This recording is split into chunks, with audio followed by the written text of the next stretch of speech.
20 мая 1818 года наместник Кавказа Ермолов высылает на имя императора Александра I рапорт, в котором пишет, что покорение Кавказского края необходимо начать с чеченцев, которые являются сильнейшим народом и опаснейшим сверх того всепомоществуемым соседями. Этим же письмом он направляет императору Александру I детальный план военной кампании, в котором прежде всего предлагалось заняться чеченцами. В план Ермолова входило строительство новой оборонительной линии вдоль нижнего течения реки Сунжи, а между ней и Тереком он предлагал поселить казаков. С точки зрения кавказских историков и публицистов Ермолов – ястреб колониальных войн и один из самых известных, влиятельных, энергичных, жестоких и коварных генералов. Напомним, что в 1816 году Алексей Ермолов был назначен командиром отдельного грузинского корпуса, управляющим гражданской частью в Грузии, Астраханской и Кавказской губерниях и чрезвычайным послом в Персии. С занимаемой должности был отправлен в отставку в 1827 году.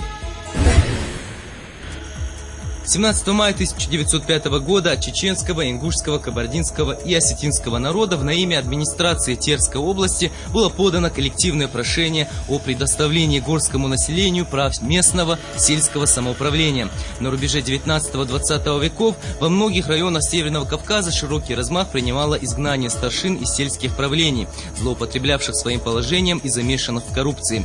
Выдвигалось требование их выборности, а не назначения, что ставило деятельность низших звеньев административного аппарата под контроль аульных обществ. Конечно, были старшины, честно выполнявшие свой долг перед соплеменниками и государством. Выдвигавшееся же требование выборности старшин, повышавшее статус местного самоуправления, являлось вполне справедливым. Жесткая реакция на него лишь подрывала престиж царской власти и, в свою очередь, провоцировала распространение антиправительственных настроений. Только с 1905 года в данном вопросе наметились изменения. Возглавив управление краем, граф Воронцов-Дашков предпринял специальную поездку по Кавказу с целью непосредственного изучения нужд коренного населения.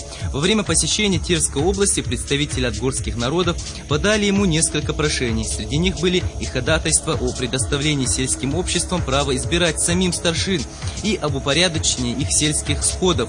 Это поставило бы деятельность чиновников такого ранга под больший контроль местного самоуправления, ограничивало бы возможность для них злоупотребления служебным положением и несколько расширяло автономность во взаимодействии с имперскими правительственными структурами. Как видно, просьбы за пределы этих уступок не выходили. По настоянию наместника Воронцова-Дашкова в том же 1905 году они были сделаны. В последовавшем положении об инородцах горским и кочевым народам было предоставлено право выбора своих гражданских и духовных должностных лиц, а также старшин. 18 мая 1905 года началась крупная забастовка рабочих грозненских нефтяных промыслов.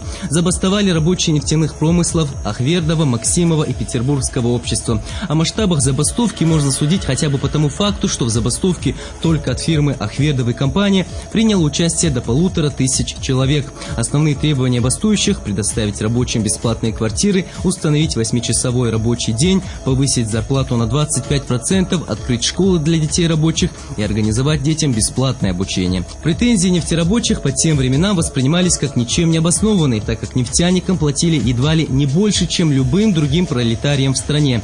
28-31 мая забастовка была подавлена силой.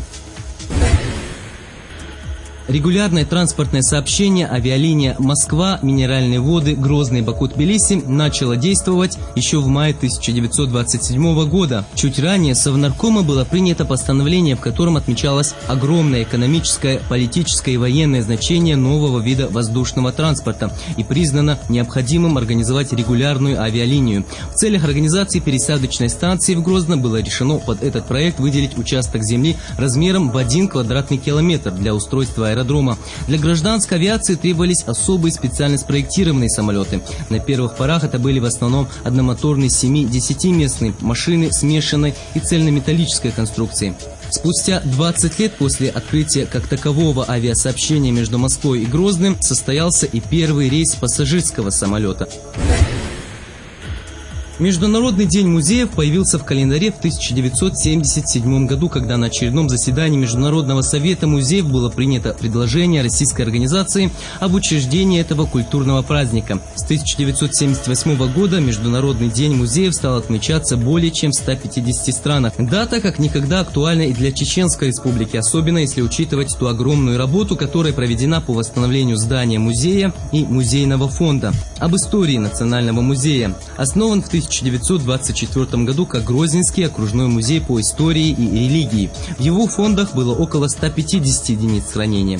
В 1926 году он был преобразован в областной музей краеведения. В нем сначала было два отдела – истории и краеведения. С первого дня создания Чеченского областного музея активно начинается создание его фондовых коллекций. В 30-е годы Чеченский музей из простого хранилища науки материала стал превращаться в своеобразный тип научно-исследовательского учреждения, проводящий просветительскую работу в тесной связи с системой народного образования. После объединения Чеченской и Ингушской автономных областей в 1936 году бывший Чеченский музей стал называться Чечено-Ингушским краеведческим музеем. В 1946 году фонды музея состояли из почти 3500 экспонатов. К началу 70-х годов они насчитывали более 80 тысяч единиц хранения. В 1961 году в Чечено-Ингушской республике был составлен фонд второго музея изобразительных искусств имени Петра Захарова на материалах Краеведческого музея. Среди коллекций музея имелись более 33 тысяч археологических памятников. До начала военных действий в 1994 году один только Чеченский государственный объединенный музей с филиалами насчитывал в своих фондах около 230 тысяч единиц хранения. В ходе военных действий в Чечне головной музей практически потерял свою материально-техническую базу до 90% своих фондов. В 1996 году Краеведческий музей и Музей изобразительных искусств имени Петра Захарова были объединены в Национальный музей Чеченской Республики. 18 мая 2007 года к Международному дню музея в Национальный музей Чеченской Республики получил прекрасный подарок – восстановленные музейные площади. Сегодня Национальный музей имеет в своих фондах более 31 тысячи единиц хранения.